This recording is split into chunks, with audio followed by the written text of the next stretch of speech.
अस्सलामुअलैकुम। Horror stories के एक न्यू एपिसोड के साथ मैं हूं मजहर मलिक। कैसे हैं आप लोग? उम्मीद है खैरियत से होंगे। आज की ये खौफनाक कहानी जो मैं आपको सुनाने जा रहा हूं, ये मुझे भेजी है मोहम्मद फैसल बाबर ने कराची से। जादू। जादू एक ऐसा खौफनाक लफ्ज़ है जिसके सुनते ही बहुत ज़्यादा लोग ना सिर्फ खौफजदा हो जाते हैं बल्कि इस वहम का शिकार हो जाते हैं, क्या हम पे भी जादू हुआ है? क्या जादू होता है? क्या जादू सच है? हां, जादू बिल्कुल होता है, लेकिन अगर वाकई कोई उसका इल्म जानता हो। आजकल हमारे इर्द गिर्द जितने भी लोग मौजूद हैं उनमें से कोई भी जादूगर नहीं है। जादू सीखने के लिए कि आपका जादू कारगर भी हो और आप जिस मकसद के लिए भी करें उस मकसद को पूरा कर सकें, उस जादू के लिए आपको अपनी जिंदगी देनी पड़ती है। और जब आप जादू सीख लेते हैं तो फिर इस तरह मुख्तलिफ जगहों पे बैठ के लोगों को नहीं बुलाते कि आए मैं आपका मसला हल कर दूं, इतने पैसे लूंगा और ये मसला हल हो जाएगा। जिसके पास जादू होता है उसको किसी के पैसों की जरूरत नहीं होती, वो अपने जादू के जोर पे सब कुछ हासिल कर लेता है। आम इंसान को ख्वाब दिखाया जाता है अगर तुम जादू सीख लोगे तो जो भी मन की मुराद है पूरी हो जाएगी। या फिर जब इंसान किसी खास मकसद के लिए दिल से तहैया कर लेता है कि मुझे इस मकसद को हासिल करना है, चाहे मेरी जान क्यों ना चली जाए, तो फिर वो जादू सीखता है। आज की भी ये खौफनाक कहानी इसी जादू के मौजू पे है। एक वो नौजवान जो बचपन से लेके जवानी तक ऐसे दोस्तों की सोहबत में पड़ गया था जहां हर वक्त उसके वालिदैन उसको टोकते थे कि तुम्हारे वालिद को अल्लाह ताला ने कितनी इज्जत बख्शी है, सैयद फारूक का कितना नाम है, और कासिम तुम जिसे सब कहते हैं कि ये लड़का सैयद फारूक का बेटा है, कहां बाप और कहां बेटा। था भी तो ऐसे। कासिम की दोस्ती कुछ ऐसे लड़कों के साथ हो गई थी जिनके साथ घूमते फिरते वो आवारा हो गया था। जबकि वाले साहब को अल्लाह ताला ने एक ऐसा इल्म अता किया था जिसकी वजह से लोग ना सिर्फ उनके अकीदतमंद थे बल्कि किसी के ऊपर जादू, जिन्नात, हसद, नजर बद, बंदिश, किसी किस्म का भी कोई मसला होता तो वो सैयद फारूक के पास ले जाते अपने बच्चों को, घर वालों को, और वो उनके ऊपर दम करके जब फूंक मारते तो वो लोग शफायाब होकर वापस लौटते। लेकिन उनका अपना बेटा कासिम,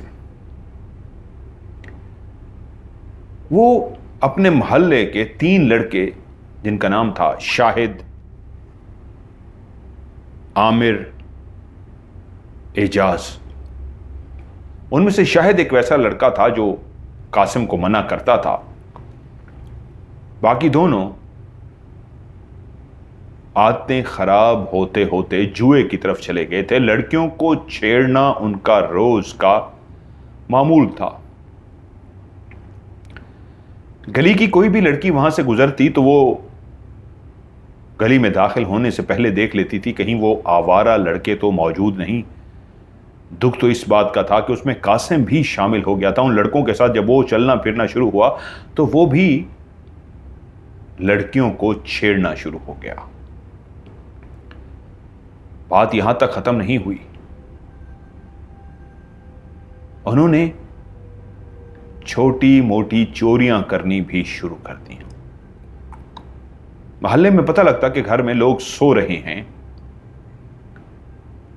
तो वो दाखिल हो जाते। शायद उनका साथ नहीं देता था, लेकिन अब कासिम भी बाकी दोनों दोस्तों के साथ होता। वो घर के अंदर दाखिल होते और कोई भी ऐसी चीज जो उनकी नजरों में आ जाती कि इसको बेच के पैसे मिल सकते हैं वो उठा लेते और मार्केट में जाकर ये कहकर बेच देते घर में गुर्बत है, फाके हैं, पैसों की जरूरत है तो घर की ये चीज बेचने आए हैं। उनकी मासूम चेहरे को देख के लोग वो चीज खरीद लेते, बाज़ औक़ात तो कुछ ज्यादा पैसे भी दे देते कि कितने मजबूर होंगे बेचारे ये लड़के जो अपने घर का सामान बेच रहे हैं। कासिम को शुरू शुरू में ये सब बहुत बुरा लगा, लेकिन दोस्तों की सोहबत ही ऐसी होती है कि इंसान सोहबत का आदी हो जाता है। वो भी उनका आदी होता गया, यहां तक कि छोटी मोटी चोरियों में वो भी उनका हाथ बटाने लगा। वाले साहब एक सरकारी मुलाजिम होने के साथ साथ एक ऐसे नूरानी शख्सियत थे और शदीद ख्वाहिश रखते थे कि उनका बेटा भी दीन पे अमल पैरा हो, उनका बेटा भी उनके पास अल्लाह ने जो इल्म अता किया है, नूरानियत का इल्म, वो सीख ले। लेकिन बेटा कभी भी बाप के काबू में ना आता, वो उनका सामना ही ना करता। कई दफा बैठ के फारूक साहब ने उसको समझाया, बहुत प्यार से डांटा कि बेटा मेरी एक बात याद रखना, तुम्हें दीन से जुड़ना तो है, और जब तुम दीन से जुड़ जाओगे तो तुम्हें कुछ अता भी होगा और फिर तुम अपनी जिंदगी खुदा की मखलूक के लिए वक्फ कर दोगे। लेकिन इस वक्त जिस दोस्तों के साथ फिर रहे हो, गुनाह में डूब रहे हो, अपने आप को बचाओ इन गुनाहों से। लेकिन वो बाप की एक भी ना सुनता। बाप जितना लंबा लेक्चर देता वो एक कान से सुनता और दूसरे कान से निकाल देता। यहां तक कि उसके दोस्तों ने ऐसी लड़कियों के पास भी जाना शुरू कर दिया जहां पे वो पैसे देकर उनके साथ मुंह काला करते। और फिर वो एक दफा कासिम को भी जबरदस्ती अपने साथ ले गए कि तुम नौजवान हो चुके हो, लड़की हर मर्द की कमजोरी होती है, क्या तुम लड़की की गुर्बत को नहीं चाहोगे? क्या तुम उसकी बाहों में नहीं जाना चाहोगे? उन्होंने जबरदस्ती एक दफा कासिम को भी उस अड्डे पे ले गए जहां पे वो एक खातून लड़कियां लड़कों के हवाले कर देती थी, वो पैसे देकर अपने जिस्म की भूख मिटाते। वो एक नौजवान था, गुनाह नहीं करना चाहता था, लेकिन उनकी ऐसी बातों की वजह से वो भी एक रात उनके साथ चला तो गया। लेकिन वो पहले ही उस आंटी और लड़कियों को कह चुके थे, हमारे दोस्त के पास पैसा बहुत है, अगर तुम किसी तरीके इसको अपनी अदाओं से काबू कर लो तो फिर ये खुद ब खुद पैसा अरेंज करके लाएगा। उस आंटी ने लड़की को कह दिया और ऐसी लड़की कासिम के हवाले की जिसने अपनी अदाओं से कासिम को इस तरह खुश कर दिया कि अब कासिम को लगता कि वो जल्दी से पैसे जमा करे और फिर से उसी अड्डे पर जाए। लेकिन अब कहां से पैसे जमा करता उसको समझ ही नहीं आ रही थी। सिर्फ एक शाहिद था जो अक्सर कासिम को मिलता और उसे समझाता, कासिम तुम जिस रास्ते पे चल पड़े हो ये बहुत गलत रास्ता है, तुम्हें इस रास्ते से बचना चाहिए। और उन्हीं दिनों उसके वाले साहब बीमार पड़ गए। बिस्तर से क्या लगे कि अपनी बीवी को एक दिन कहने लगे, मेरा वक्त आ गया है, शायद खुदा ने जिंदगी की इतनी मोहलत दी थी, सिर्फ एक ही बेटा है, चाहता था पढ़ लिख कर अपने पांवों पर खड़ा हो जाए, लेकिन अपनी आंखों से ऐसा ना देख सका और मेरा वक्त करीब आ गया है। बेटा तुम्हारे हवाले करता हूं और इजाजत चाहूंगा। बीवी रो रही थी, रोते हुए बोली, अब क्यों इस तरह की बातें कर रहे हैं?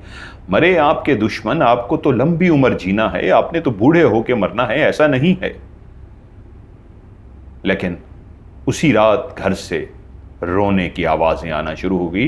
वो अपने बिस्तर पर सोए तो ठीक थे, लेकिन आधी रात को बीवी ने उठ के शौहर की तरफ देखा तो वो अल्लाह को प्यारे हो चुके थे। मां की जोरदार चीख से कासिम की आंख भी खुल गई तो क्या देखता है, मां धाड़े मारकर रो रही है, बाप जा चुका है। बाप का साया जब तक सर पर था उसे किसी किस्म का कोई मसला नहीं था, लेकिन बाप का साया चला जाएगा वो तो सोच भी नहीं सकता उसके ऊपर क्या गुजरेगी। यूं बाप को मनो मट्टी तले दफन कर दिया गया। उन दिनों पता नहीं उसका दिल क्यों बोझल बोझल सा था। पास ही एक छोटा सा गांव था। अपनी खाला के वो घर गया। रात को उसने कहा, खाला मैं ऊपर ही सोऊंगा, छत पर। रात को छत पर सोने के लिए चला गया। उसे नींद नहीं आ रही थी। वो चारपाई पर लेटा हुआ था। आधी रात हो चुकी थी। वो उठा और चारपाई पर बैठ गया कि पता नहीं नींद क्यों नहीं आ रही। उसको वालिद बहुत याद आ रहे थे। उसको नदामत हो रही थी, शर्मिंदगी हो रही थी अपनी किए पे कि वो क्या करता रहा है दोस्तों के साथ मिलके। वालिद कितना उसको समझाते रहे हैं, लेकिन वो एक ऐसी दलदल में फंसता गया है कि गुनाह पे गुनाह करता गया है। शायद मुझे अब ऐसे दोस्तों से नहीं मिलना चाहिए। वालिद साहब सही कहते थे। वो यही सारा सोच रहा था, नदामत और शर्मिंदगी का शिकार था कि उसके आंसू निकल आए। काश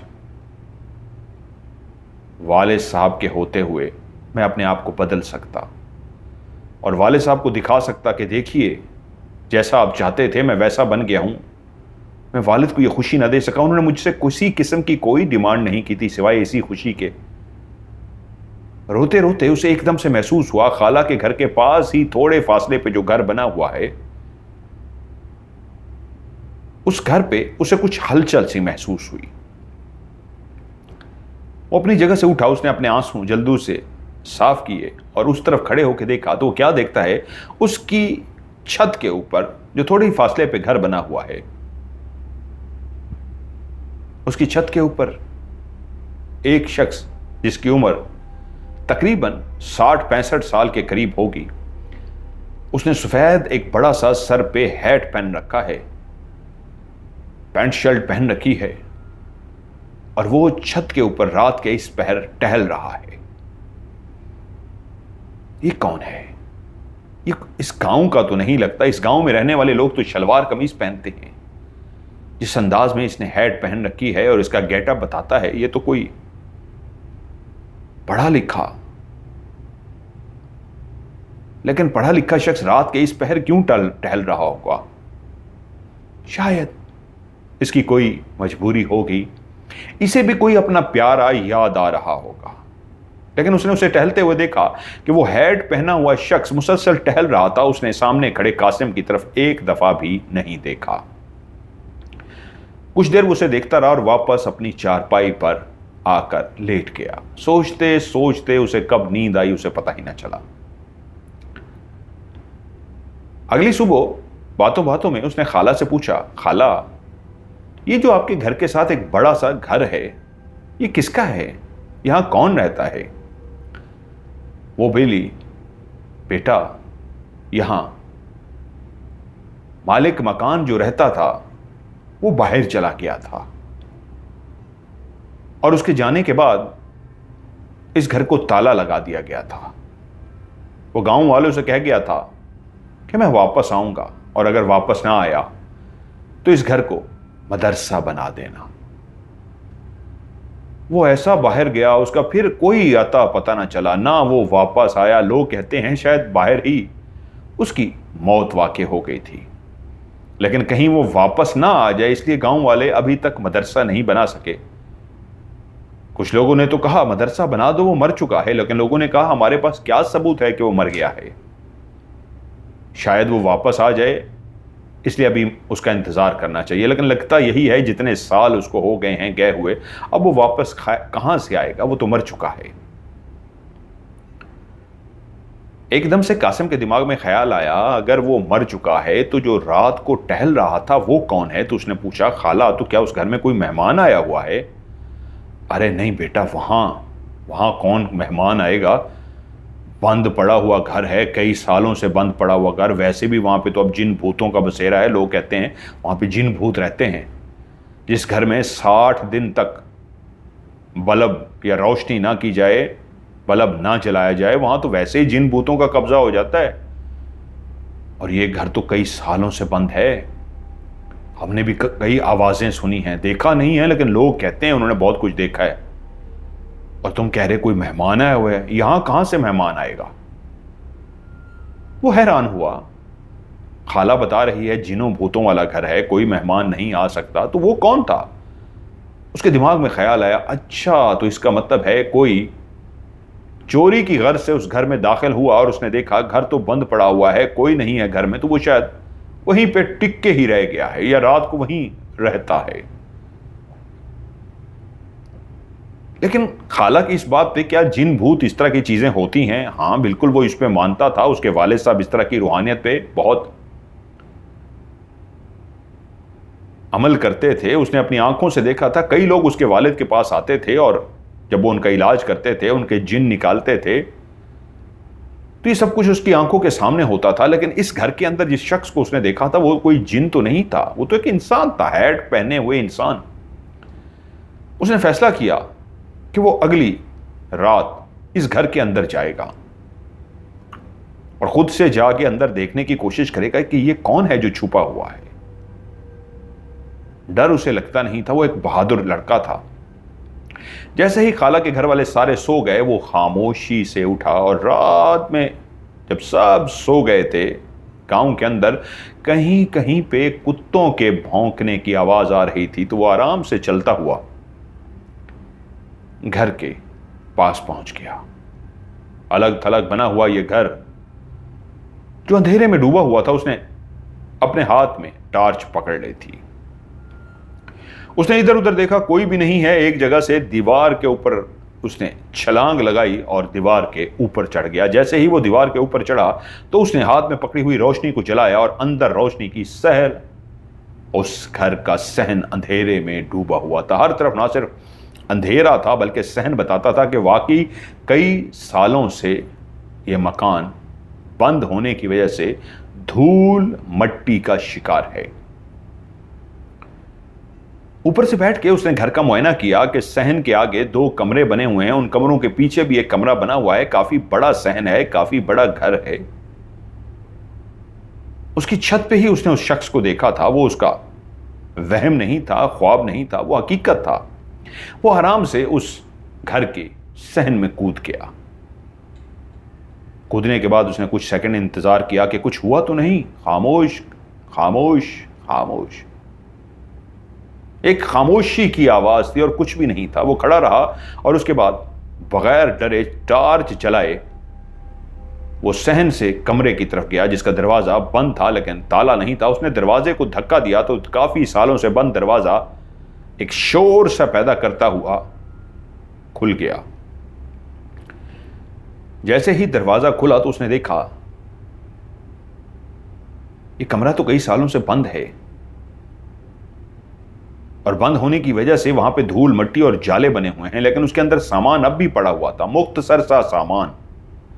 उस कमरे को उसने जायजा लेने के बाद वापस मुड़ा और दूसरे कमरे में दाखिल होने का फैसला किया जिसके पीछे एक और भी कमरा था। जैसे ही वो उस कमरे में दाखिल हुआ तो क्या देखता है,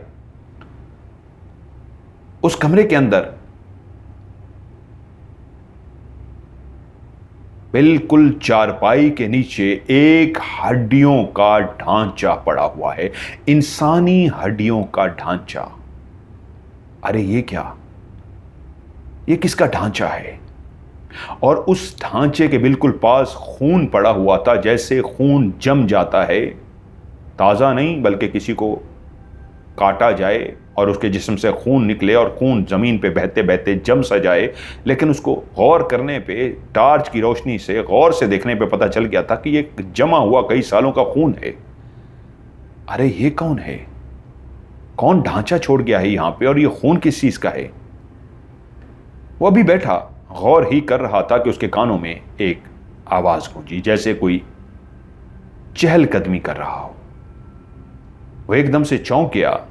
इस कमरे के अंदर भी काफी सामान पड़ा था। साथ वाला कमरा तो बिल्कुल कम सामान से भरा था, इस कमरे में काफी सामान था। आरामदेह बिस्तर भी था सोने के लिए जो अब मट्टी से भर चुका था। तभी उसने टार्च जब सामने वाले कमरे में, उस कमरे के जो पीछे कमरे था, उस कमरे में टार्च मारी तो उसने देखा उस कमरे के दरवाजे के अंदर वही हैट वाला शख्स आकर खड़ा हो गया।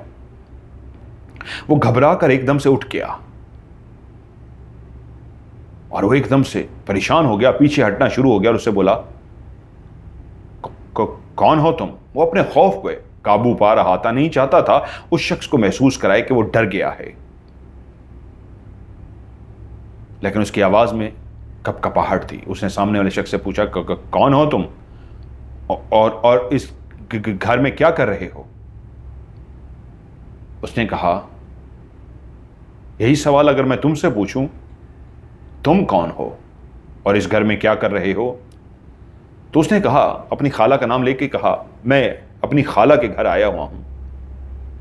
मेरी खाला ने बताया है जो इस मकान का मालिक था वो मर चुका है, इस घर में कोई नहीं रहता। लेकिन तुम कैसे इस घर में आ गए हो?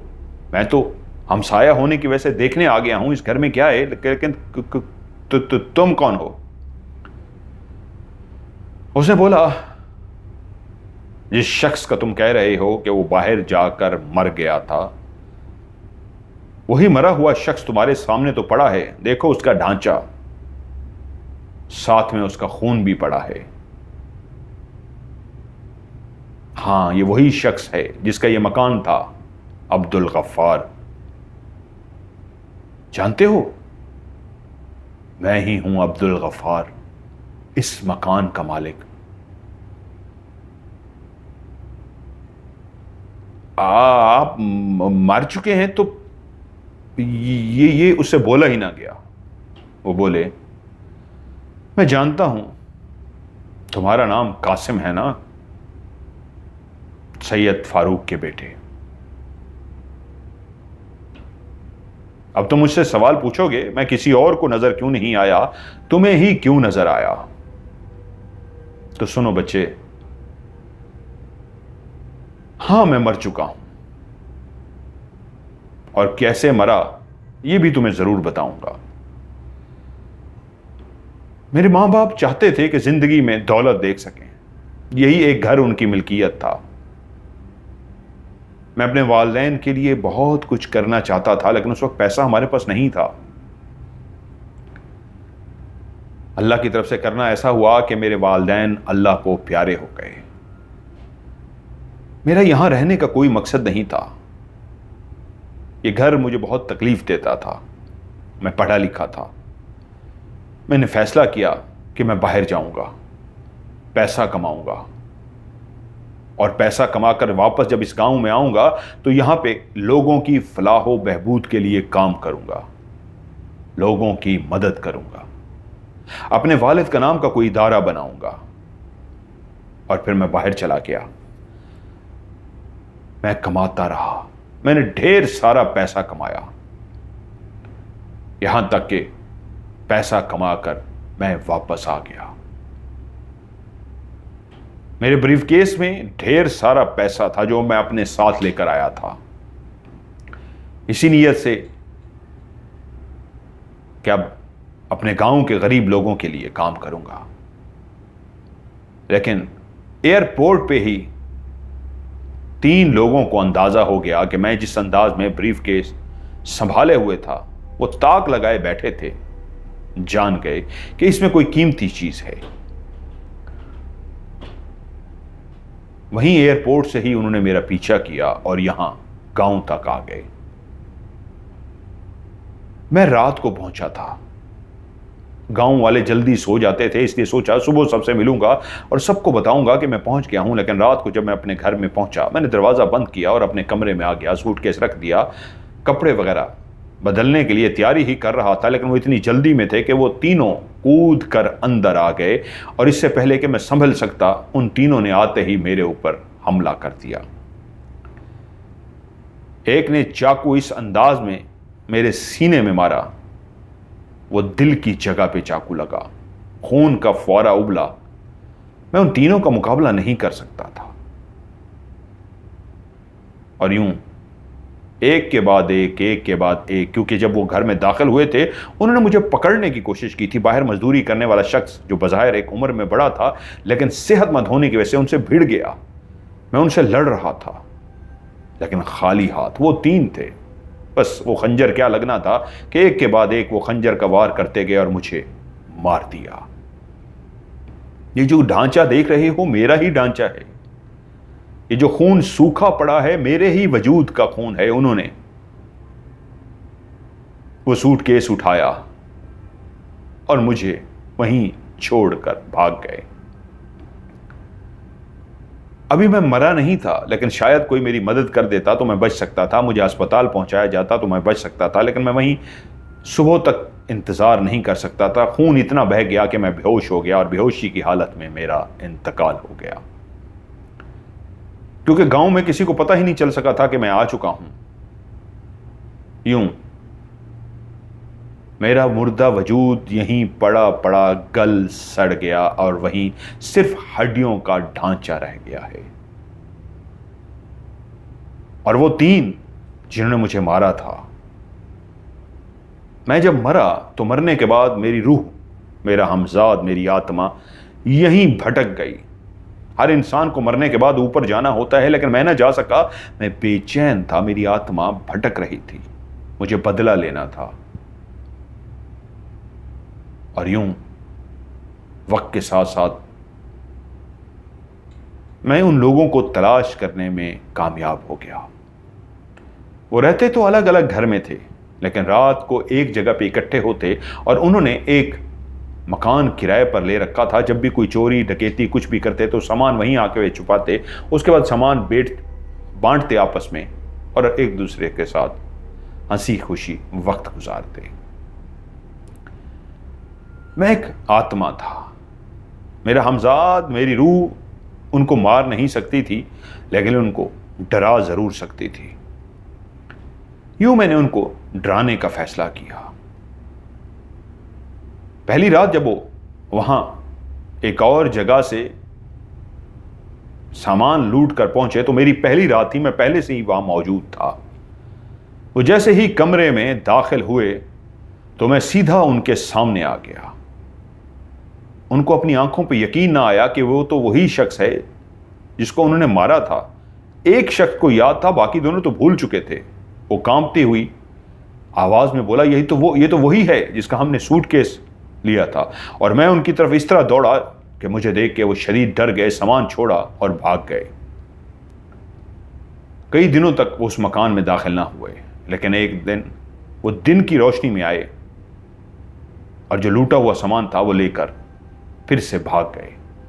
अब वो इस मकान में नहीं आ रहे थे, लेकिन मैं उनके पीछे था। लेकिन फिर मैंने आहिस्ता आहिस्ता उनके घरों तक पीछा किया, और घरों में भी ऐसा पीछा किया कि उनके घर वालों को भी डराना शुरू कर दिया, यहां तक कि उनको भी डराना शुरू कर दिया। अगर घर का कोई फर्द रात को जाग जाता या उन्हीं में से कोई जाग जाता तो मुझे सामने खड़ा हुआ देखता और चीखें मारना शुरू कर देता, और बाकी लोग जब जाग जाते तो मैं गायब हो जाता। लेकिन मुझे अंदाजा हुआ कि बाकी घर वालों को नजर आने से वो बेचारे जो कुछ भी नहीं जानते थे वो डर जाएंगे, तो मैंने सिर्फ उन तीनों को ही डराना शुरू किया। कभी किसी के घर में, कभी किसी के घर में। उन्होंने बहुत सारे लोगों को बुलाना शुरू कर दिया जो मुख्तलिफ आमिल बने हुए थे। वो आते, पढ़ाई करते, कुछ भी करते, लेकिन मुझे कुछ भी ना होता और मैं उनको डराता। मैं उनको मार नहीं सकता। लेकिन एक दिन एक घर में चोरी के दौरान घर वालों की आंख खुल गई। वो एक कमरे में चोरी कर रहे थे और उन्होंने पीछे से दरवाजा बंद कर दिया। और वो भी कैसे? मैंने ही घर वालों को जगा दिया था। मैं मौके की तलाश में था, मुसलसल उनके पीछे होता। वो चोरी बहुत एहतियात से करते थे, लेकिन उस रात वो एक ही कमरे में जब तीनों दाखिल हो गए तो इससे अच्छा मौका नहीं था। मैंने घर वालों को जगा दिया, और जब उनको अंदाजा हुआ, खटके से उनकी आंख खुली है, तो उन्होंने अंदर तवज्जो दी। तो अंदर 3 चोरों को पाया। उन्होंने बाहर से दरवाजा बंद कर दिया और यूं पुलिस को फोन कर दिया। पुलिस आई, उन तीनों को गिरफ्तार करके ले गई। लेकिन मेरा इंतकाम अभी खत्म नहीं हुआ था। अब मैं उस जेल में जाना शुरू हो गया। उस जेल के अंदर कोई भी कैदी रात को जागता तो चीखें मारना शुरू कर देता, क्योंकि मेरे लिए दीवारें, जेल की कैद, जेल का रास्ता कोई भी रुकावट नहीं था। मैं तो दीवार के आर पार गुजर जाता था, मैं तो छत से गुजर जाता था, मैं छत के आर पार हो जाता था, जेल की सलाखों के भी आर पार हो जाता था। मैंने जेल में भी उनका पीछा न छोड़ा, उनको डराता रहा, यहां तक कि वो इतने हवास बाख्ता हो गए, इतना डरना शुरू हो गए और मुझे उस वक्त सुकून मिलना था जब वो तीनों मारे जाते। उन्होंने डर कर अपनी अगली पिछली तमाम चोरियां बता दी, लेकिन उस कत्ल का नहीं बताया जो मुझे किया था। और अब वो जेल में हैं। सब इकरार कर चुके हैं सिवाय उस कत्ल के। और तुम्हें क्यों नजर आया हूं? तुम्हें यह बताने के लिए कि मेरी आत्मा को शांति मिल जाएगी। पहले जाकर शहर के उस थाने में बता दो कि ये जो तीन हैं इन्होंने एक कत्ल भी किया था, और तुम सामने मत जाना, खत लिख देना। और वो जब इनसे पूछगछ करेंगे तो वो इस कत्ल का भी इकरार कर लेंगे, और जब ये कत्ल का इकरार करेंगे तो इनको सजाए मौत हो जाएगी, मुझे सुकून मिल जाएगा। लेकिन उसके बाद तुम्हें एक और मेरा काम करना है। मेरे इस ढांचे को नमाज़े जनाजा पढ़ाकर दफन कराना है। जब मुझे कब्र नसीब हो जाएगी तो मेरी आत्मा को शांति मिल जाएगी, मैं इस दुनिया से चला जाऊंगा। इसलिए ही मैं तुम्हें नजर आया हूं। और हां, तुम्हारे बाप ने सही कहा था, वो वक्त आ गया है। तुम्हें एक ताकत अता की जाएगी। जब तुम ऊपर बैठे रो रहे थे, अपने बाप को याद कर रहे थे पछतावे की आग में कि तुमने गुनाह किया, और जब तुम गुनाह की तौबा करते हो, माफी मांगते हो, तो रब को यह अदा पसंद है। माफी मांगो, खुदा तुम्हें बहुत कुछ नवाजने वाला है। जाओ अब मेरा ये काम कर दो। उसने उसे तफसील बताई। कासिम ने वो सारी तफसील लेकर खत लिख दिया और कुछ दिनों तक खाला के घर इंतजार करता रहा। और कुछ दिनों के बाद खाला की छत पे ही वो सोया हुआ था। एक खटके से उसकी आंख खुल गई। वो देखता है वही हैट वाला शख्स उसके पास खड़ा है। बोला है, उससे बोला, कासिम, उन्होंने इकरार कर लिया है। तुम्हारे उस खत के मिलने के बाद जब दोबारा से उनसे पूछगछ की गई, उनके ऊपर तशद्दुद किया गया, तो वो इसको भी मान गए हैं। अब तुम सवाल पूछोगे मैंने उनसे डरा के क्यों नहीं मनवाया, खत क्यों लिखा? इसलिए कि वो जानते थे अगर इस कत्ल का इकरार कर लिया तो उनको सजाए मौत हो जाएगी। वो डरे हुए थे और मेरे पास सिर्फ इतनी ही ताकत थी, मैं डरा सकता था, नुकसान नहीं पहुंचा सकता था। मेरे हाथ पांव नहीं हैं, एक आत्मा हूं। बज़ाहिर हाथ पांव वजूद है, लेकिन मैं कुछ कर नहीं सकता। इसलिए मुझे खत का सहारा लेना पड़ा। हां, उन्होंने उस जुर्म का इकरार कर लिया है। अब अगला काम यह करना, अपनी खाला को बुलाकर गांव वालों को इकट्ठा करना, मेरा नमाज़े जनाजा पढ़ा देना और गांव वालों को पैगाम दे देना कि अब्दुल गफ़ार ने जो मैसेज दिया था वो यही था कि इस घर को मदरसा बना दें। उसने ऐसा ही किया, खाला को बताया। खाला को पहले यकीन ना आया। गांव के कुछ और लोगों को भी बुलाया गया। जब सारी कहानी बताई गई, उसने इस तरह बताया था कि रात को मैं ऊपर छत पर सोया था। गफ़ार ने उनको, उस आत्मा गफ़ार ने उसको, अब्दुल गफ़ार ने उसको बताया था कि तुम इतना ही बताना, मैं छत पर सोया था और मेरे पास ऐसे एक शख्स आया हैट पहने हुए, उसने मुझे ये सब कुछ कहा है, तो मैं आप लोगों को बता रहा हूं। उन्होंने पहले तो ना माना, लेकिन जब बहुत ज़्यादा कहा गया, गांव वालों ने कहा अगर वो कह रहा है नौजवान तो घर को देखने में क्या हर्ज है। और जब वो घर के अंदर दाखिल हुए तो वाकई उनको वहां पे ढांचा और खून मिला। एक कार्रवाई की गई, पुलिस को भी बताया गया, बुलाया गया, और उन्होंने भी जब चेक किया तो पता चला वाकई ये अब्दुल गफ़ार का ही ढांचा है और उसका खून है। और उधर उनको ख़त भी मिल चुका था। उधर वैसे भी वो पुलिस को सब बता चुके थे। वहाँ की पुलिस ने इस गांव से भी रब्ता किया, आपस में जिस तरह पुलिस का रब्ता होता है, तो बता दिया गया हाँ वो इकरार कर चुके हैं, उसका ढांचा भी मिल गया हुआ है। यूँ गाँव वालों ने अब्दुल गफ़ार के उस ढांचे को नमाज़े जनाजा पढ़कर दफना दिया। वो खाला के घर से जब वापस गया तो जाते ही अपने दोस्त शाहिद से मिला। उसने जैसे ही शाहिद से हाथ मिलाया तो उसको झटका लगा। हाथ जैसे ही उसने शाहिद का पकड़ा, उसके दिमाग के अंदर ऐसी ख्वाब चलना शुरू हो गया जैसे फ्लैश लाइट चलती है, ख्वाब सा देखते हैं। उसके चंद सेकंड के अंदर शाहिद की पूरी जिंदगी को उसने देख लिया। वो हैरान हो गया, ये कैसे? उसने शाहिद से तो नहीं कहा, लेकिन उसने कहा शायद पता नहीं क्या हुआ है मेरे साथ। फिर एक और शख्स से जब मिला, काफी दिनों के बाद वो गांव आया था, उसको भी जब हाथ मिलाया तो उसने उसे देखा, हाथ मिलाने से उस शख्स के बारे में वो सब कुछ जान लेता है कि उसके माजी में क्या कुछ गुजरा है। एक ऐसी ताकत थी, एक ऐसी सलाहियत थी जो उसको अता कर दी गई थी। वो बदल चुका था, वो नमाज पढ़ता था, वो अपने गुनाहों की तौबा कर चुका था, वो माफ़ी मांग चुका था, लेकिन एक ऐसी सलाहियत का मालिक बन चुका था कि हाथ मिलाते ही सब कुछ जान लेता था। फिर उसने और लोगों से हाथ मिलाया और तब उसको अंदाज़ा हुआ वाकई ये सलाहियत जो उसके बाप ने भी कही थी तुम्हें एक मिलेगी ताकत, अब्दुल गफ्फार की उस आत्मा ने भी उसे कहा था तुम्हें ताकत मिलने वाली है, वो उसको मिल गई थी कि वो जिससे भी हाथ मिलाता उसके बारे में सब कुछ देख लेता था। कि तभी उसने हाथ मिलाना छोड़ दिया। जब वो हाथ मिलाता, कई ऐसे लोगों से उसने हाथ मिलाया जो बज़ाहिर बहुत नेक थे, दाढ़ी रखी हुई थी, बातें बहुत अच्छी करते थे, दुनिया के सामने बहुत नेक बने हुए थे, लेकिन जब उनसे हाथ मिलाता तो उनके काले करतूत को देख लेता, वो उसके माजी को देख लेता, वो उसका सब कुछ जान लेता था। तभी उसको हाथ मिलाने से डर लगने लगा। अब वो लोगों से बहुत कम हाथ मिलाता था कि वहीं उसी मोहल्ले के अंदर एक लड़का ऑफिस से उस दिन रात को लेट हो गया। वैगन के जरिए वो आता जाता था। आखिरी वैगन जो रात को 11 बजे चलती थी, उस वैगन से उतरा और उसके बाद चलता हुआ काफी लंबा सफर तय करके उसने मोहल्ले में पहुंचना था। वो चलते चलते वीराने में पहुंचा जहां पे एक लंबा सफर उसने तय करना था और उसके बाद उसकी गली शामिल होती और गली से आगे वो घर पहुंच जाता। उस वीराने के स्टार्ट में ही उसे औरत खड़ी नजर आई। उसने उसे आवाज देकर रोक लिया। वो लड़का वहां रुक गया। जी बोलिए। उसने कहा आप फराज हैं ना? जी मेरा नाम फराज है, बोलिए।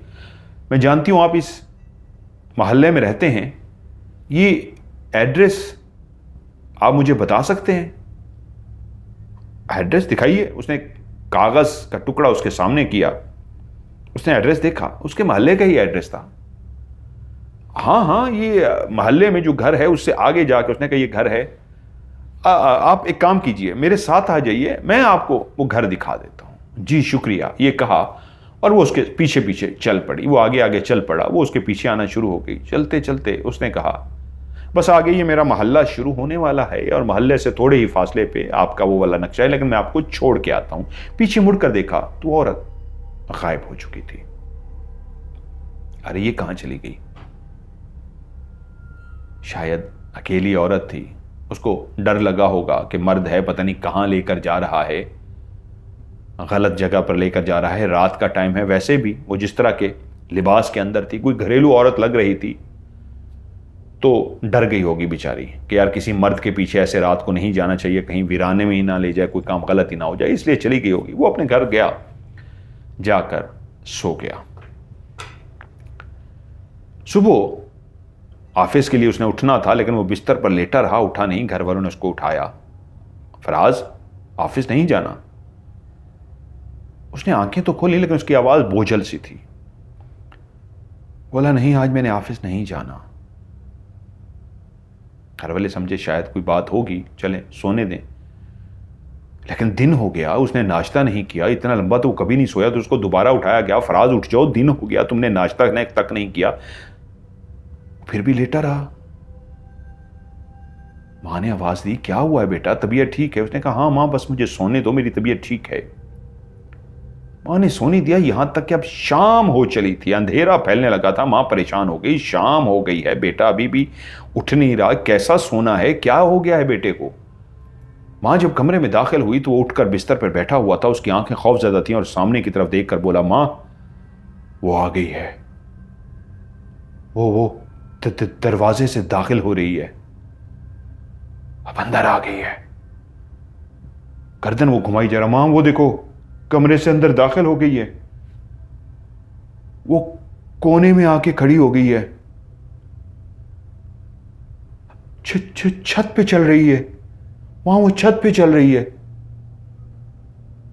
वो छत के कोने पे वो जो घड़ी लगी है उस घड़ी के ऊपर बैठी हुई है। मां परेशान हो गई, कौन है, कोई नजर नहीं आ रहा, जो अंदर आई है, कमरे में आई है, कोने में खड़ी है, और क्या चीज है जो घड़ी के ऊपर बैठ गई है। मां ने कहा तेरा दिमाग ठीक है, कोई नशा कर लिया, क्या हुआ है? और वो खौफजदा हो गया, उसकी आवाज कांपना शुरू हो गई, मां परेशान हो गई। भाई आया उसका, फराज के भाई को बताया गया, उसने भी बात की तो वो वही कहता कि वो अभी भी कमरे में मौजूद है। उसकी आंखें खौफ से फटी जा रही थी, आवाज कपा रही थी, कपा नहीं रही थी, इतनी खौफजदा थी कि उससे बोला नहीं जाता था। क्या हुआ है इसको?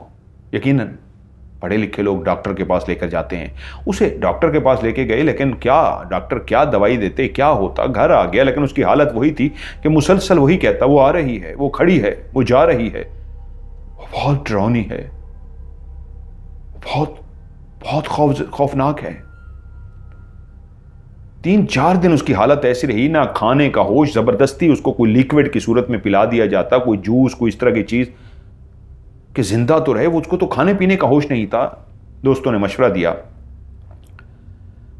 फराज के बड़े भाई को कि इसको किसी अच्छे स्कैट्रिस्ट के पास लेके जाओ, नफ्सियाती किसी डॉक्टर के पास लेके जाओ। वो उसको नफ्सियाती डॉक्टर के पास लेके गए। डॉक्टर ने सारा चेकअप किया और ने कहा यह बेइंतहा खौफजदा है, डरा हुआ है, सहमा हुआ है। कुछ मेडिसिन वगैरह दे दी। हाँ, डरा सहमा तो था, लेकिन डॉक्टर के पास उसका इलाज नहीं था। गोलियां तो उसको दी गई, लेकिन उसको फर्क कहां पड़ता? तो किसी ने कहा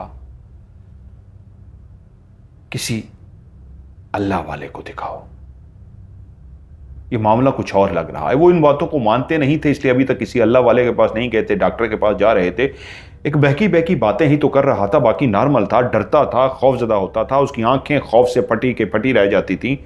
इधर उधर आंखें घुमाता था, ऐसे देखता था जैसे कोई पास आके खड़ा है, जैसे कोई गुजर के गया है, और साथ साथ बोलता ये देखो वो जा रही है, वो उधर गई है, वो इधर खड़ी है। इसके अलावा तो कुछ भी नहीं था। कासिम ने गांव के अंदर वो जो अब्दुल गफ्फार के बारे में बताया था, तो उसके चर्चे उसकी गली तक भी हुए थे।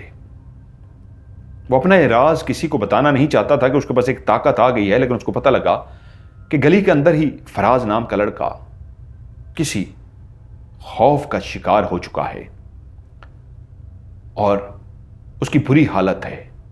उसके भाई लोगों को वो जानता था, वो ऐसी बातों को नहीं मानते। लोग जब तक उसके वालिद सैयद फारूक जिंदा थे उसके पास आते थे। अब वालिद के चले जाने के बाद कासिम के पास तो कोई नहीं आता था। अब कासिम उसी मस्जिद में नमाज पढ़ता था जहां पे बाप 5 वक्त की नमाज पढ़ते थे।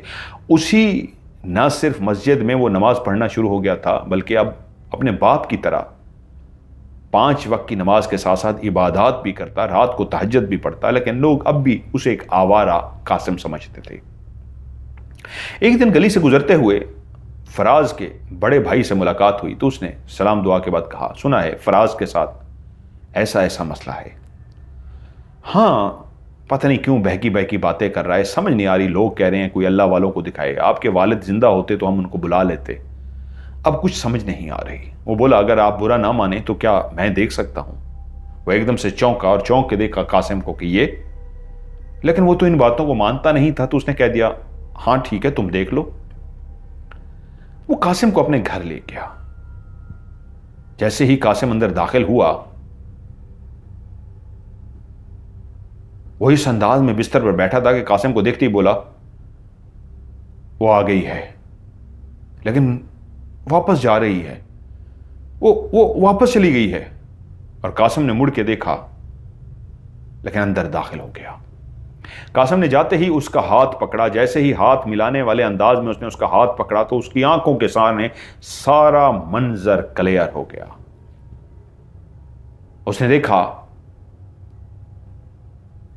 फराज अपने ऑफिस से वापस आ रहा है, और वापस आने के बाद वो वैगन पे बैठता है, उस जगह पे उतरता है जो उसके घर का स्टॉप है। उसके बाद एक वीराना है, वहां से चलता, और उसके बाद उसने गली में पहुंचना है। जैसे ही वो स्टॉप से उतरा है, उस वीराने में दाखिल होते ही उसने एक दरख्त के पास जाके छोटा पेशाब किया है। जैसे ही उसने छोटा पेशाब किया है तो उसने देखा वहां पे वो औरत, उससे पहले जब वो पेशाब कर रहा था वहां पे वो औरत जो असल में एक जिन्नी थी वहीं पे बैठी इबादत कर रही थी, और वो दरख्त भी उस रास्ते से थोड़े से फासले पे बना हुआ था। उस रास्ते से गुजरते हुए एकदम से उसको छोटे पेशाब का एहसास हुआ और हट के जो दरख्त था उसके पास गया। जानता तो नहीं था यहां पे कोई इबादत कर रहा है। उसने वहां पे छोटा पेशाब किया और वो गंदगी, वो पेशाब के कतरे वो उस औरत के ऊपर गए। वहीं से ही वो रूप धार के उसके रास्ते में खड़ी हो गई, इंसानी रूप धार के। उसने एड्रेस का बहाना किया और उससे एड्रेस क्या पूछा। वो असल में उसके साथ चिपक गई थी, उसको सजा देना चाहती थी। और अभी जब वो अंदर दाखिल हुआ था तो उसने कहा था वो आ रही है और वापस चली गई है। वो समझ गया वाले साहब से कुछ आयात उसने सीखी थी, कभी अमल नहीं किया था। उससे हाथ मिला के वो सब कुछ जान चुका था। अंदाजा था कि वो सब कुछ जान लेता है। उसके मर्ज तक भी पहुंच गया था। उसके भाई को बुलाया और कहा, मैं जान चुका हूं इसके साथ क्या मसला है, आप लोग मेरे साथ आए। उसके भाई को साथ लिया और वहीं से चलते हुए सीधे रात के टाइम उसी दरख्त के पास गए।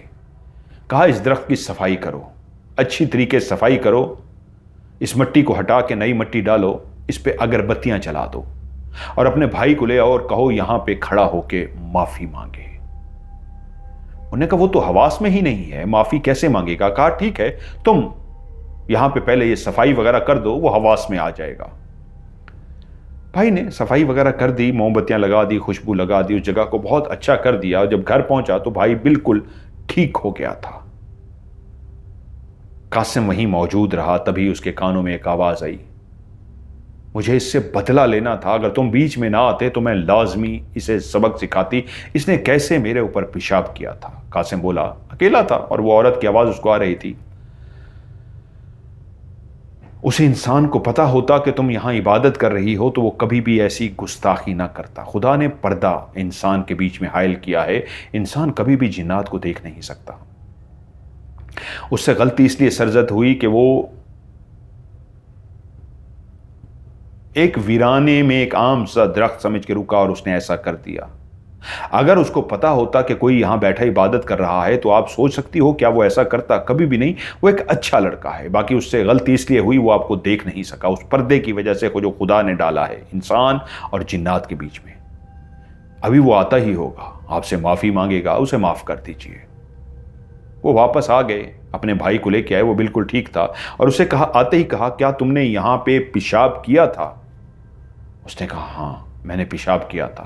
और उसके बाद तुम्हें रास्ते में एक औरत खड़ी नजर आई थी जिसने तुमसे एड्रेस पूछा था और तुमने कहा था ऐसे है ऐसे है, और फिर तुम्हारे पीछे चलते चलते गायब हो गई। उसने कहा, हाँ। उसने कहा, वही औरत तुम्हें नजर आती रही है ना, जब घर में तुम देखते थे वो आ रही है, वो दरवाजे से दाखिल हो रही है, वो उस कोने में खड़ी हो गई है, वो खड़ी पे बैठ गई है, वो छत पे चल रही है, वही औरत थी ना। तो उसने कहा, हाँ। तो उसने कहा, फराज तुमसे गुस्ताखी हुई, तुमसे गलती हुई। रात के टाइम इस तरह दरख्तों के करीब जाने से पहले आवाज देनी चाहिए, खटका करना चाहिए। जिस मजहब से भी ताल्लुक हो, ये मैं आम लोगों के लिए कह रहा हूं, मुसलमान है तो कहिए अस्सलाम वालेकुम, सत श्री अकाल, नमस्ते, कुछ भी आवाज दीजिए, सलाम कीजिए, आदाब कीजिए। कोई है तो रास्ता दे दे, उसके बाद आप अपनी हाजत पूरी कीजिए, ये गलती मत कीजिए। उसने भी उसे कहा, तुम्हें अंदाजा नहीं था तुमने कितनी बड़ी गलती कर दी, अब माफी मांगो और आइंदा कभी मत करना। उसने माफी मांगी और उसके बाद वो लोग घर पहुंच गए। लेकिन ये बात पूरे मोहल्ले में फैल गई कि कासिम बाप की तरह अमल करने लगा है और अल्लाह ने उसके हाथ में भी शफा लिख दी है। अब लोग उसके पास आते, वो मदद कर देता और वाकई अपनी इबादत, अपनी तन्हाई में अल्लाह से रो रो के, गिड़गिड़ा के माफ़ी मांगना अपने गुनाहों की, जो कुछ उससे सरजद हुआ था, जो दोस्तों के साथ उसकी कंपनी में चोरियां और इस तरह का हुआ था, वो बेइंतहा उसकी माफ़ियाँ मांगता कि या अल्लाह मुझे माफ़ कर दे। वो बेशक माफ़ करने वाला है, गफूर रहीम है। एक शाम बादलों से आसमान भरा हुआ था। सुबह से बारिश हो रही थी, बारिश होती और रुक जाती, बारिश होती रुक जाती, जगह जगह पे पानी हल्का हल्का खड़ा हो गया था। लेकिन मुसलसल बिजली चमक रही थी, बादल गरज रहे थे। लगता था कि ये बादलों का, बारिश का सिलसिला पता नहीं अगले 1-2 दिन तक चलेगा। बादलों के तेवर बताते थे, गुस्सा बताता था कि बरसेंगे और ऐसे बरसेंगे कि जल थल कर देंगे। वो अपने घर में बैठा था, रात के 12 बजे का टाइम था कि वो इबादत करते करते वहीं पे उसको ऊंघ सी आ गई, उसी मुसल्ले पे ही सो गया। उसने मुसल्ले पे जैसे ही उसकी आंख लगी, उसने देखा कि बाहर बहुत तेज बारिश है। आसमान से खून की बारिश हो रही है, हर तरफ खून ही खून है। और तभी उसने देखा एक कब्रिस्तान है, और कब्रिस्तान के एक कब्र के पास, जो ताजी ताजी कब्र बनी है, उस कब्र के पास एक औरत बैठी है और उस कब्र को खोद चुकी है और कब्र के उस हिस्से के तकरीबन करीब हो चुकी है जहां से आप मुर्दे को नीचे रख के, जो कोई मर जाता है उसको बिल्कुल नीचे रख के उसके ऊपर बड़ी बड़ी टाइल्स रखी जाती हैं और उसके बाद फिर मट्टी डाली जाती है। वो तकरीबन मट्टी इतना हटा चुकी थी कि उन बड़ी बड़ी स्लेबों के ऊपर पहुंचने वाली थी कि जैसे ही बड़ी बड़ी उन स्लेबों को हटाया जाता, नीचे वो मुर्दा नजर आता। एकदम से उसे याद आया तो एकदम से उठ गया कि ये क्या हुआ है। उसने जल्दी से जूते पहने और तेजी से कब्रिस्तान की तरफ चल पड़ा। एक अजीब सा ख्वाब देखा और पता नहीं क्यों खुद ब खुद उसका ध्यान कब्रिस्तान की तरफ गया और वो सीधा कब्रिस्तान के दरवाजे पे पहुंच गया। बाहर बारिश हो रही है, हर तरफ घुप अंधेरा है, कहीं कहीं पे बिजली है, वरना अक्सर जगहों पे बिजली भी नहीं है। तेज बारिश है, हर कोई अपने घरों में दबक कर सोया हुआ है, लेटा हुआ है, बैठा हुआ है। बाहर वीराना पड़ा हुआ है, रात के 12 बज चुके हैं और वो तेजी से दौड़ता हुआ, चलता गिरता पड़ता सीधा कब्रिस्तान के गेट पे पहुंच गया। जैसे ही वो गेट पे पहुंचा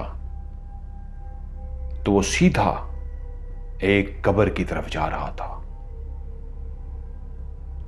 एक अल्लाह के वली, एक अल्लाह के बुजुर्ग, एक अल्लाह की नेक हस्ती आज ही फौत हुए थे और उनकी एक ताजा कब्र बनाई गई थी। पता नहीं क्यों उसके दिमाग के अंदर ऐसे एक मूवी की तरह, फिल्म की तरह सारा सीन चल रहा था कि वो सीधा खुद ब खुद उसके कदम उसी कब्र की तरफ जा रहे थे। और जैसे ही वो उस कब्र के करीब पहुंचा तो उसी वक्त जोर से बिजली चमकी और पूरा आसमान उस बिजली चमकने से रोशन हो गया। और तभी उसने उस रोशनी में देखा एक औरत उस कब्र को खोदते खोदते उस हिस्से तक तकरीबन पहुंचने वाली है कि अब वो उस हिस्से को हटाएगी, उन स्लेब्स को हटाएगी तो नीचे वही बुजुर्ग कफन में लिपटे लेटे हुए नजर आएंगे। वो एकदम से उस औरत के करीब जैसे ही पहुंचा तो औरत को एहसास हुआ कोई पीछे से आया है। उसने जैसे ही पीछे मुड़ के देखा, कासिम उसके चेहरे को देखते ही शदीद खौफजदा हो गया। उसका चेहरा इतना भयानक था, इतना भयानक था, अगर कोई भी होता तो उसी लम्हे उस औरत को देख के खौफ के मारे बेहोश हो जाता। इतना भयानक चेहरे वाली वो औरत थी। लेकिन वो बेहोश नहीं हुआ।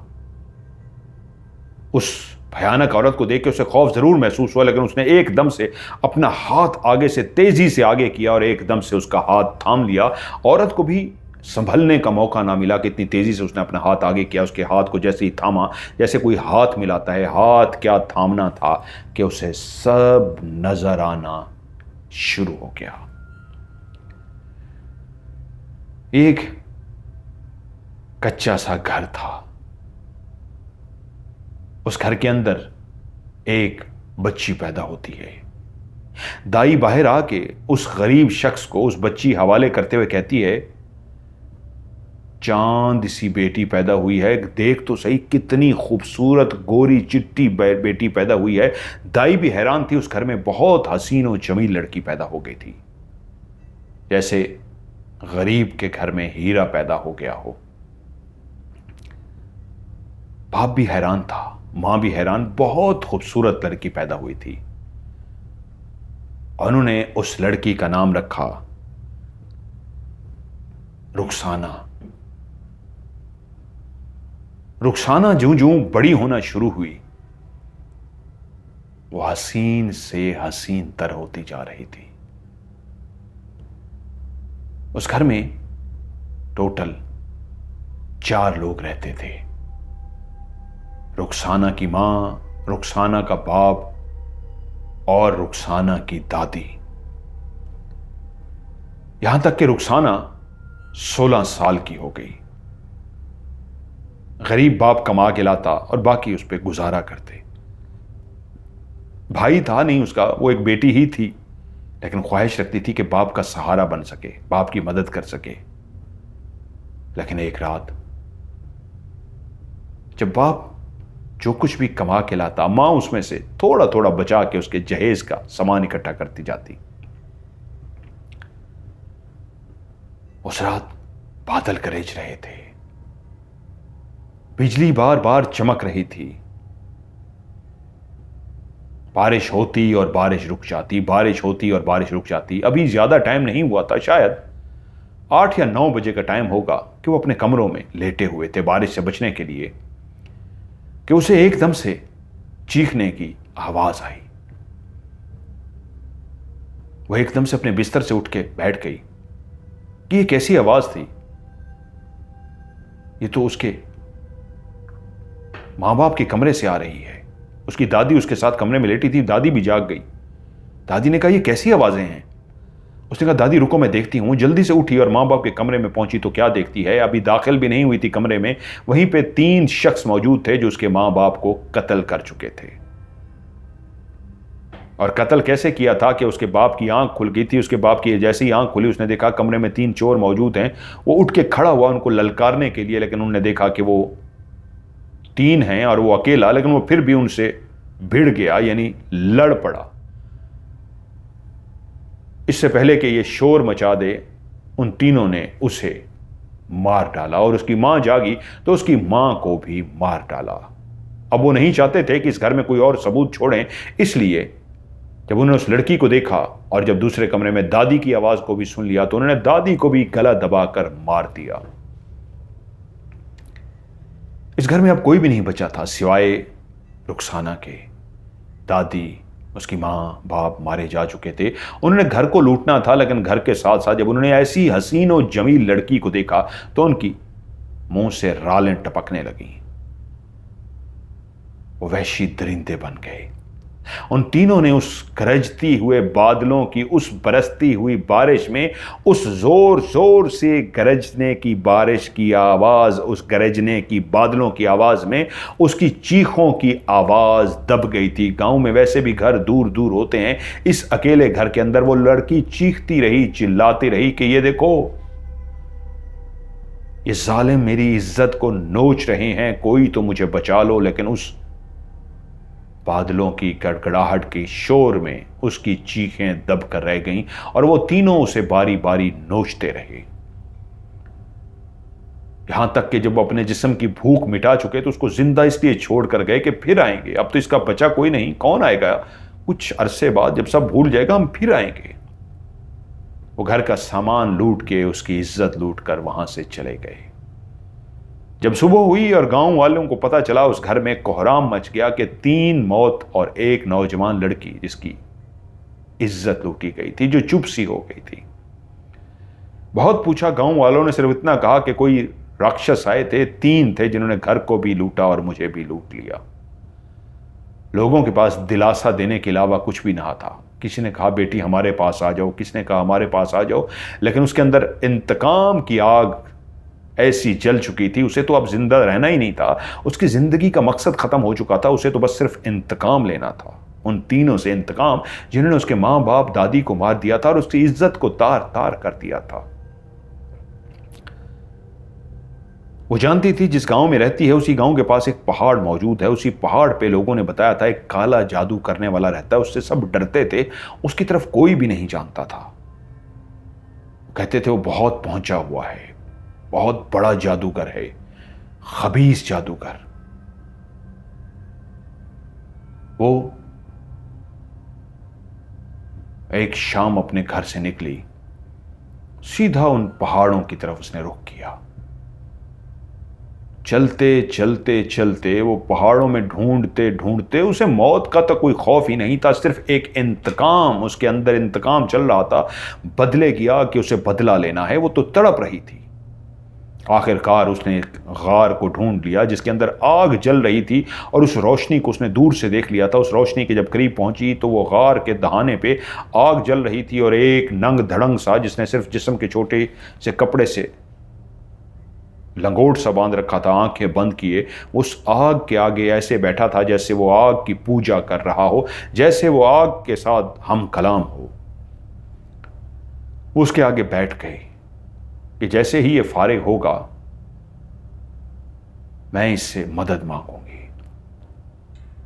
उसे बैठे बैठे पूरी रात गुजर गई। अगला दिन गुजर गया, शाम हो गई, रात हो गई, वो वहां से नहीं हिला।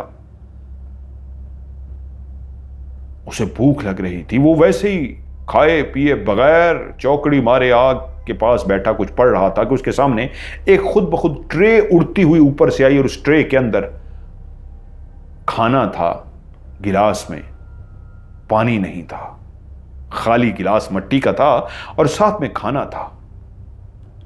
उसने खाना खा लिया, गिलास उठाया और पानी पीने के लिए पास ही जो आबशार बह रही थी उस आबशार के पास गई। उसने गिलास भरा। वो नहीं जानती थी जिस आबशार के अंदर उसने गिलास डाला था वो आबशार खून की आबशार बन गई थी। पानी की जगह पे खून ही खून था, लेकिन वो तो एक पागल हो चुकी थी। उसने गिलास भरा, वो खून का भरा हुआ गिलास था, और गटागट गटक गटक गटक करके पानी पी गई। जैसे ही उसने पानी पिया, मुड़ने लगी तो देखा वही नंग धड़ंग वाला शख्स, वही जादूगर उसके पीछे खड़ा है, और उसे देखते ही बोला, हां, तेरे अंदर जो आग जल रही है ये सब जलाकर राख कर देगी। तू सीख सकती है, तू जादू सीखने आई है, तू सीख सकती है। तेरी आंखें मैंने देख ली हैं, तू सब कुछ कर लेगी। आजा आजा, मैं तुझे जादू सिखाऊंगा। वो उसे लेकर उसी आग के पास बैठ गया और फिर उससे मुखातिब हुआ कि मैं तुझे जो भी सिखाऊंगा तूने सीखना है। तेरी जिंदगी का एक मकसद है, वो पूरा होगा। तेरे पास बहुत ताकत आ जाएगी, और मैं जानता हूं तू सब कुछ करने के लिए तैयार है। तेरी लिए जिंदगी तो किसी काम की ही नहीं ना। तो मौत को भी गले लगाने को तैयार है, तो मौत को गले क्यों लगाती है? उन तीनों को मारना जिन तीनों ने तुझे बर्बाद किया है। तुझे मेरे साथ यहीं पे बैठ के कई सालों तक एक जादू सीखना होगा, तपस्या काटनी होगी, और उसके बाद एक रात आएगी, मैं मर चुका हूंगा।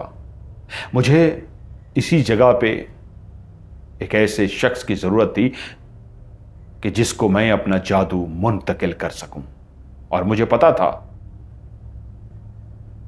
जिसे मैंने अपना जादू मुंतकिल करना है वो आएगी, और तू आई। अब तुझे सीखना है। मेरी शक्तियां तुझे उस वक्त मिलेंगी जिस वक्त एक शख्स मरेगा। तू बहुत सा जादू सीख जाएगी, लेकिन कभी भी तू कलमा नहीं पड़ेगी, कभी भी तू अल्लाह को नहीं पुकारेगी, कभी भी नहीं। यही आज जो शैतान मैं तुझे बताने जा रहा हूं, यही तेरा अल्लाह होगा। इसी की तू पूजा करेगी, इसी से तू मांगेगी। और जिस दिन एक शख्स मरेगा, तुझे उसके जिस्म को काट के खाना है। वो इल्म वाला शख्स होगा,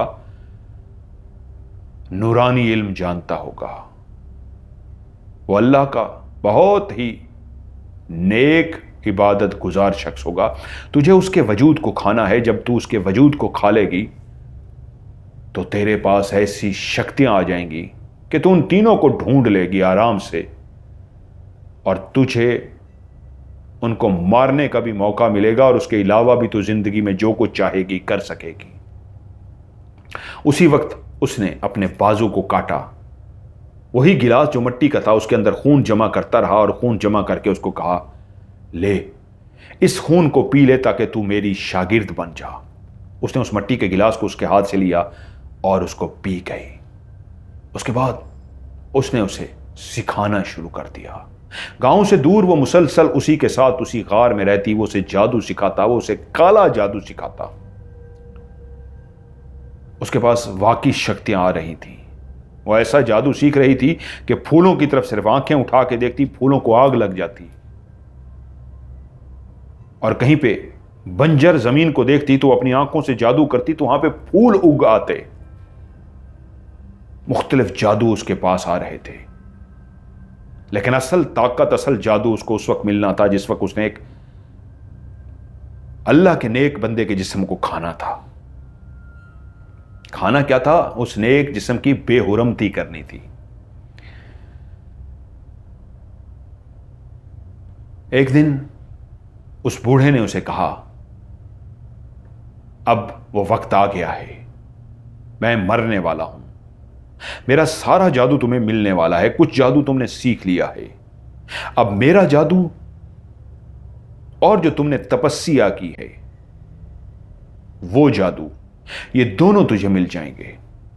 लेकिन उससे पहले एक रात आएगी, तूफानी रात। उस तूफानी रात में एक शख्स मरेगा। उस सुबह लोग उसको दफन कर देंगे और तुझे जाना है, उसकी कब्र को खोदना है और उसके जिस्म की बेहुरमती करनी है, उसके जिस्म को खाना है और उसके ऊपर खाने के बाद बैठकर चिल्ला करना है। उसके बाद तुझे वो ताकत मिल जाएगी तो जो चाहेगी कर सकेगी।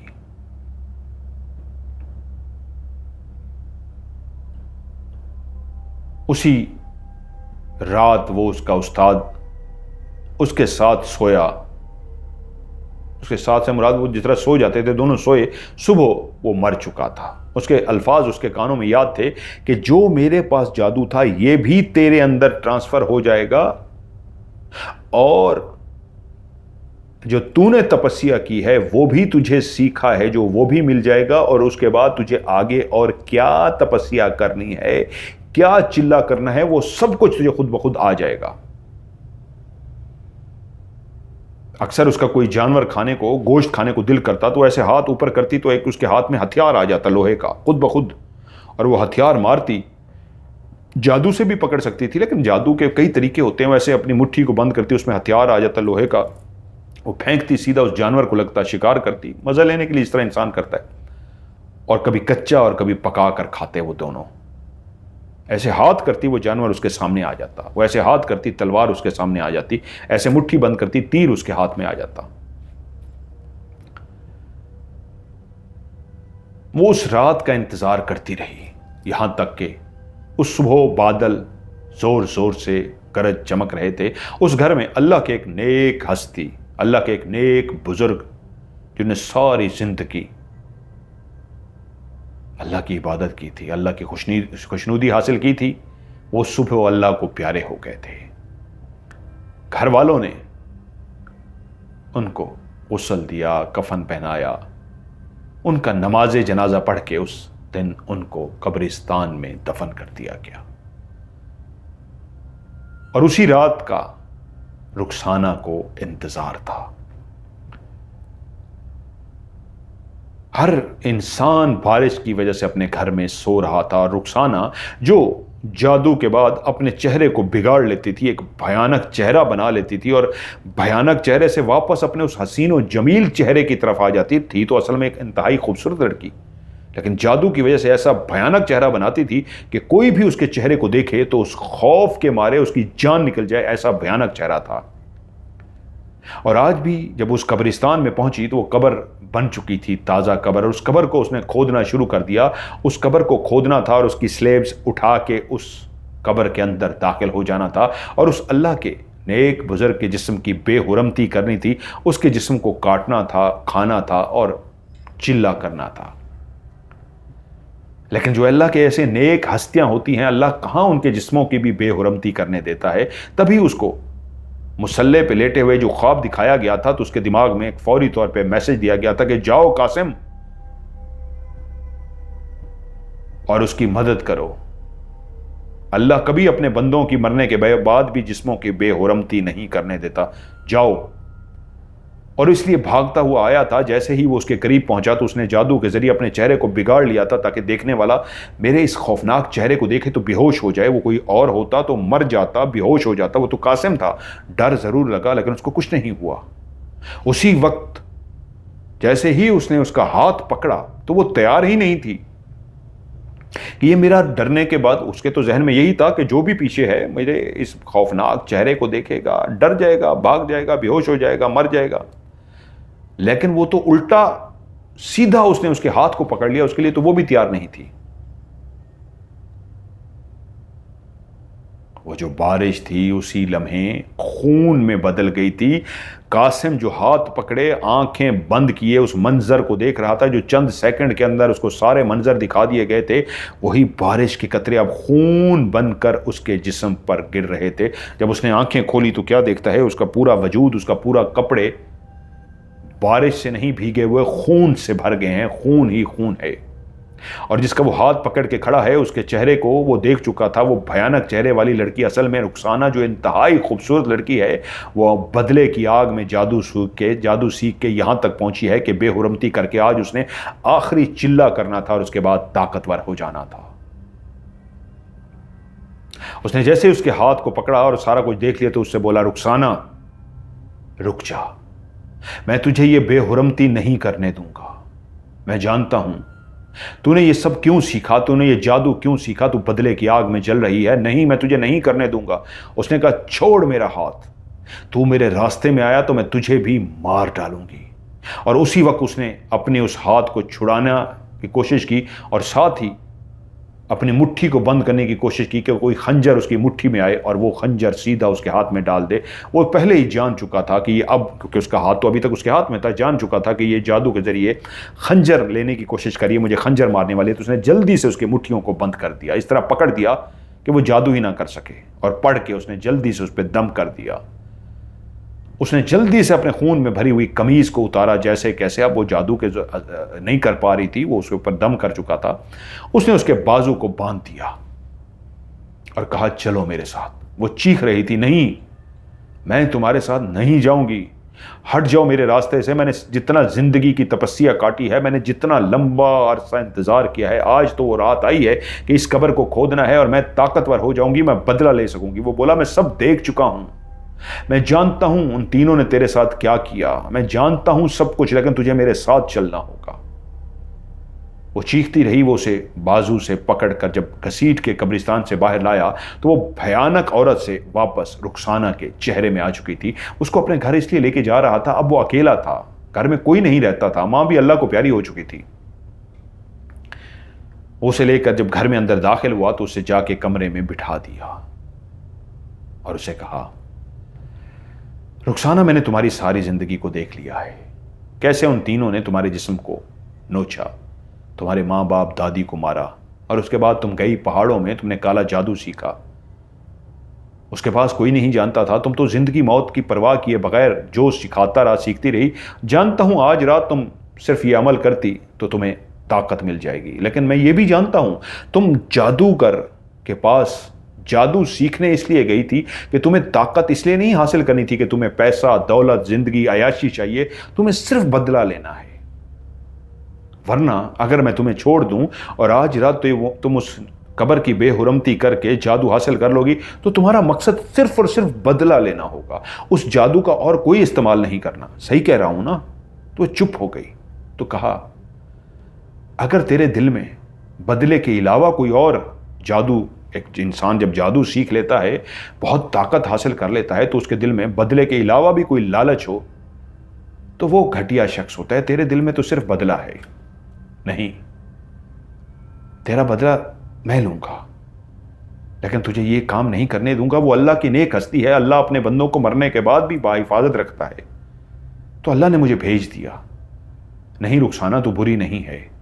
हाँ, आज का ये अमल करके तू और गुनहगार हो जाती। मैं भी तेरी तरह गुनहगार था, मैंने भी जिंदगी में बहुत सारे गुनाह किए थे, लेकिन खुदा ने मेरा हाथ पकड़ लिया, ऐसा हाथ थामा कि उसने मुझे भी ताकत अता कर दी कि मैं हाथ पकड़ता हूं, सब देख लेता हूं। जैसे तू ताकतवर हो चुकी है, फूल उगा देती है, मुट्ठी बंद करे कुछ भी आ जाता है, कई जादू है तेरे पास भी। और ये भी जान चुका हूं कि तू अल्लाह को नहीं पुकारती, तू कुफ्र कर चुकी है।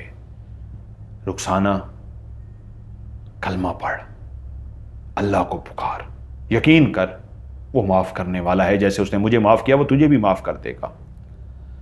वो गुस्से से धाड़ी, मेरा बदला, वो कह रहा है मैं तुझसे वादा करता हूं मैं तेरा बदला लूंगा। मैं आज अपनी तुझे कहानी सुनाता हूं। और फिर उसने उसे अपनी सारी कहानी सुना डाली, यहां तक कि कहानी जब खत्म हुई तो सुबह हो चुकी थी। सदा गूंजी, अल्लाहु अकबर अल्लाहु अकबर, अशहदु अल्ला इलाहा इल्लल्लाह। मस्जिद की अजान गूंज रही थी। वो उससे बोला, उठ, नमाज पढ़, अल्लाह को पुकार, तेरा बदला मैं लूंगा। तो वो बोली, तूने तो अभी तक मुझे बांध के रखा हुआ है, मुझे खोल दे। वो डरा नहीं।